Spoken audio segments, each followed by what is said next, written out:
Hello, BookTube, and welcome back to your Daily Penguin. And on again, off again, waddle through all the penguins that have waddled their way through my life. And we are dealing with another Penguin Classic Deluxe Edition today. This is the Penguin Classic Deluxe Edition of the Bronte sisters. And these Penguin Classic Deluxe Editions take different sizes. They sometimes look a little different. They are higher quality. They are more sturdy. A very solid binding. In this case, you have French flap and deckled edges. Sometimes the Penguin Classic editions will have artwork that wraps all the way around, including the French flaps, commissioned artwork that will just go on there. That is not the case here. Here what we have are the three Bronte sisters.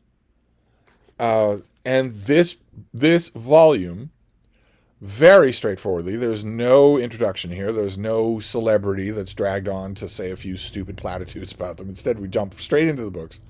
This book has the two books that you would expect, right? Jane Eyre by Charlotte Bronte and Wuthering Heights by Emily Bronte. But then there's Anne. Right? Then there's Anne, the problem child. If you don't count Branwell. Anne is the problem child. Because Jane Eyre and Wuthering Heights are towering books. They are towering novels, both of them, in very intriguingly different ways. They're towering novels. And Anne never did that. She never did that. She never wrote a towering novel. Instead, she wrote two very, very good novels. One considerably better than the other, but both of them very, very good. So when you are the editor putting together this volume, well, the two of the Bronte sisters, your choice is simple. And then there's the third. And what are you going to do with the third? In this case, as you can see, the editors chose Agnes Grey instead of the self-evidently superior choice, The Tenant of Wildfell Hall. And the point that this is a wonderful volume, nice and sturdy, good Lord. I mean, Penguin Classics take a beating anyway, but some of these Penguin Classic Deluxe editions really do. And naturally, when I see something like this, I think of the Penguin Classic Deluxe edition of Jane Austen, which is twice this size and has all of Jane Austen's novels. When you look at that volume, I should have it here. I should have brought it here for comparison. It has the same high quality binding and whatnot, but it has thinner paper stock so that it can fit more. And I want this book to do the same thing. To put it mildly, I want this book to do the same thing. I think it's insane that it doesn't.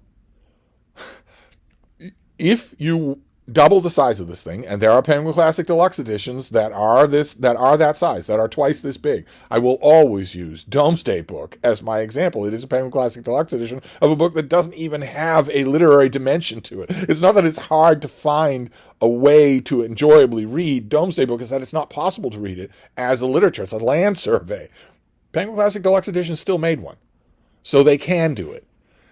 If you did that with the Bronte sisters, then you could have not only Agnes Grey, it's good, but you could also have The Tenant of Wildfell Hall, and The Professor, and Villette. You could have 6 novels instead of 3 in this thing. If the page quality were really thin, still good, still clear, but really thin, and it were slightly bigger.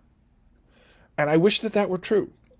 But I guess the purpose of your Daily Penguin today, since I am assuming that everyone listening to me has read Wuthering Heights and Jane Eyre.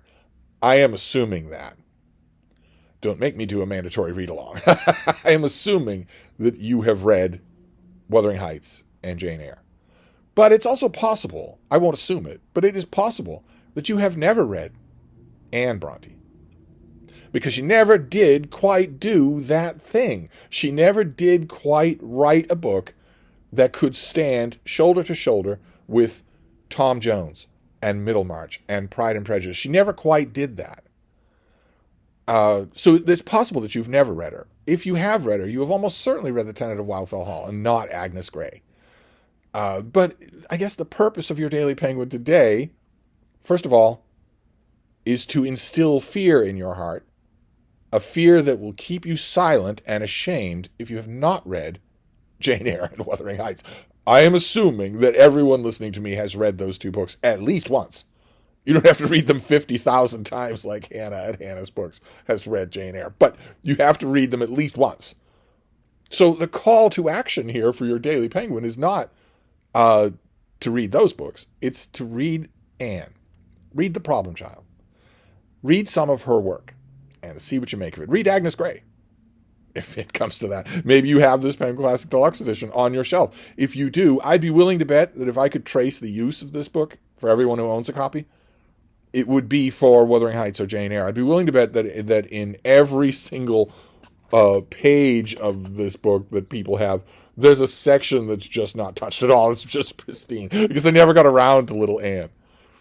I'd be willing to bet that's true. And if that's true for you, your call to action for this Penguin Classic video is to read Anne Bronte and see what you make of her. So there you go. A little bit of guilt, a little call to action, everything you need, plus the bean. Huh? Who's the baby? Huh? Oh, you're a good girl. You are. You're a good baby. She's a good baby girl. She's just relaxing and having a nice, peaceful April. There's a chance that her May will not be quite so peaceful. But she's having a nice, peaceful April. Aren't we, baby? Oh, aren't we just a baby squeeze? Oh, who's my baby? You're so sweet. You are. So there you go. That's your Daily Penguin plus your Daily Raccoon. So I'll wrap this up and I'll be back. Thank you, BookTube.